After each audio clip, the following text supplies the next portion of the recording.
G20 countries ने 2008 में Lehman brothers collapse की बात किया था, उसी तरह का कोई रोड मैप कश्मीर की इकोनॉमी के लिए end of course overall India की इकोनॉमी के लिए भी डिस्कस की जाए। और उसके लिए जो तैयारियां की गई हैं, देखिए जब आर्टिकल 370 को एब्रोगेट किया था सिक्योरिटी रीजंस की वजह से कुछ टाइम के लिए इंटरनेट शटडाउन किया गया, लेकिन ये बात भी माननी चाहिए कि अब जब G20 आ रहा है तो Kashmir one of the first states to get 5G।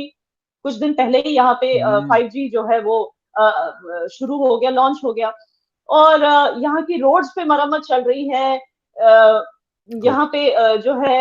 जो फाउंटेन्स फव्वारे हैं उनमें एडिशंस की जा रही है, डेकोरेटिव सिटी को ज्यादा डेकोरेटिव बनाया जा रहा है, कनेक्टिविटी बढ़ाई जा रही है। तो ऐसी, हाँ, और ऐसी बहुत सारी चीजें की जा रही है जिससे डेलीगेट्स को वेलकम भी कर सके और जिस टाइप की डेवलपमेंट से जो है लोकल्स को भी फायदा हो आगे। राइट। अच्छा, या ना एक चीज और कश्मीर के हवाले से, क्योंकि सुन तो हम रहे 2022 से हमने ये बातें सुनी कि जी कुछ मीटिंग्स जो हैं वो होनी है कश्मीर के अंदर, लेकिन उसके बाद फिर कुछ खबरें ये भी आ रही थी न्यू दिल्ली से कि शायद ना हो। तो अब कंफर्म हो गई ये बात कि जो मीटिंग्स वहां पे शेड्यूल थी कश्मीर के अंदर जब भी होनी है इसी साल, तो वो होंगी उसी तरीके से? देखिए हर्ष सिंगला साहब तो पहुंच गए श्रीनगर, हमने यही खबरों में सुना था last, and he is the chief coordinator for G20। तो अब ऐसी जब जाहिर सी बात है ऐसे लोग आ रहे हैं तो मतलब उनका तो वही इरादा होगा। ये नहीं कि देखिए इंडियन गवर्नमेंट है, पाकिस्तान गवर्नमेंट तो है नहीं कि कुछ ऐलान करके फिर उस पे उतरे, उसको उस इरादे को पूरा ना करे। इंडियन गवर्नमेंट ने अगर बोल दिया कि कश्मीर में G20 का कुछ ना कुछ ऑर्गेनाइज होगा रिलेटेड टू G20, मतलब होगा ही, मुझे पूरी उम्मीद है जी। राइट। अच्छा, या ना एक और चीज डेवलपमेंट के हवाले से, क्योंकि G20 में इतनी बड़ी इकोनॉमीज को डील किया जाता है अराउंड द वर्ल्ड, तो उस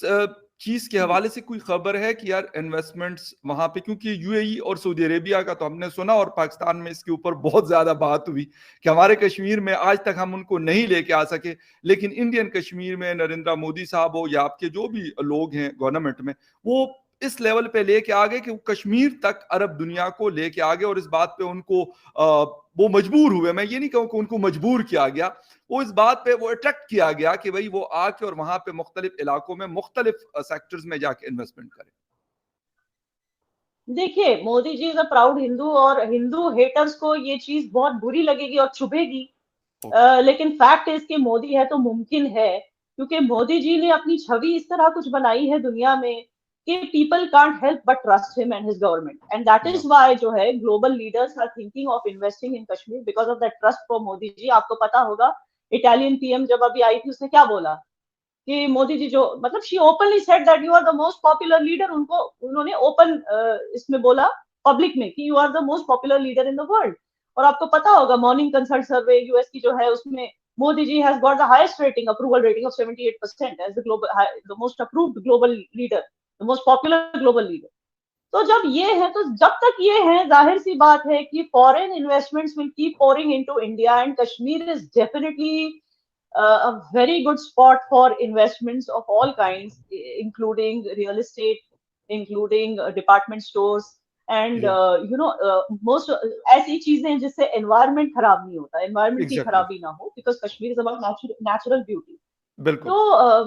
definitely we are looking at more G20 के बाद तो we are definitely looking at more। अभी तो आपने सिर्फ सऊदी और यूएई की बात की, but we are looking at more investments from other countries, and इंशाल्लाह इससे जो है कश्मीर में जो जॉब जनरेशन की प्रॉब्लम है, now that is one place where the government failed, which उन्होंने कोशिश बहुत की लेकिन unfortunately they kept failing।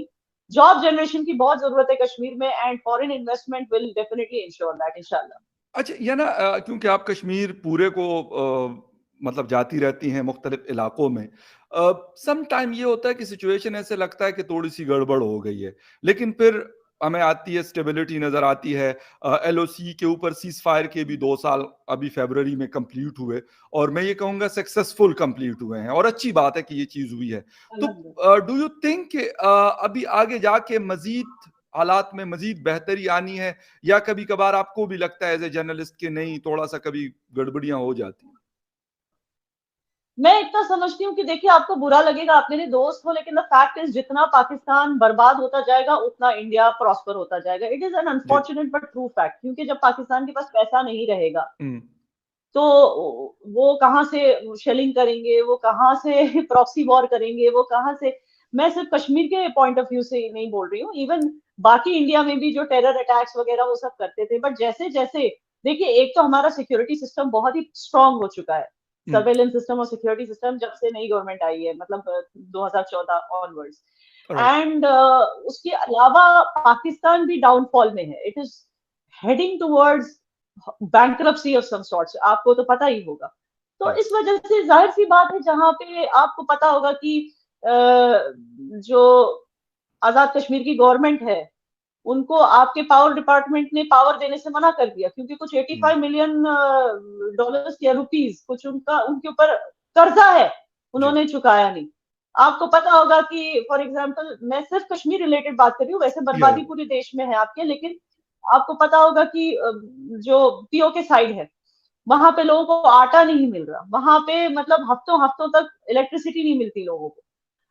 जो इतने सालों से उनको प्रॉमिस किए गए थे कुछ छोटे मोटे डेवलपमेंट, जैसे वो जो अवाम रोड है, अमान रोड आई थिंक, उसके नाम पे वहां के सारे लोग वोट्स लेते हैं, लेकिन एक बार जब सत्ता में आते हैं तो फिर दे डोंट पे अटेंशन, और लोग रोजाना वहां पे प्रोटेस्ट कर रहे हैं,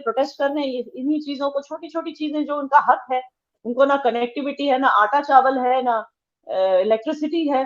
तो जब ऐसे हालातों में, और एक तरफ से बलूचिस्तान रेबेल्स, एक तरफ से सिंध अपना वो चाहता है फ्रीडम, तो जब एक देश बैंक्रप्सी की तरफ भी जा रहा है और बर्बादी की तरफ भी जा रहा है, इस हद तक के आप सोचिए, पीएम एक्स पीएम को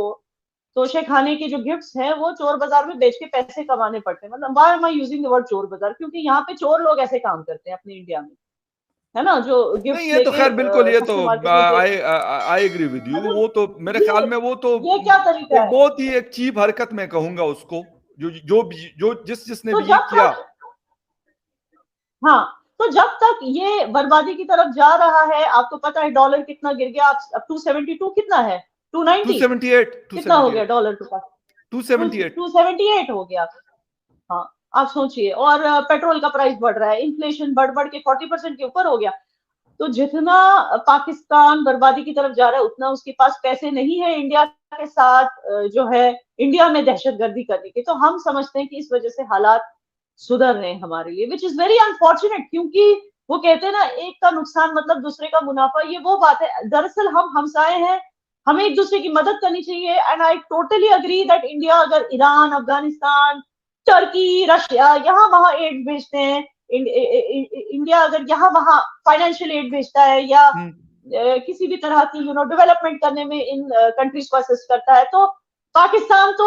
is the closest proximity with us. तो पाकिस्तान को की मदद करना, it is our duty definitely. हम सायों की तरह हमें, वी हैव टू एंश्योर कि we have a very powerful South Asia, and being the strongest country in South Asia, India has to ensure. लेकिन अनफॉर्चुनेटली हालात ही कुछ ऐसे हैं, कि जितना आपका देश बर्बाद होगा, उतना हम आगे बढ़ेंगे। This is the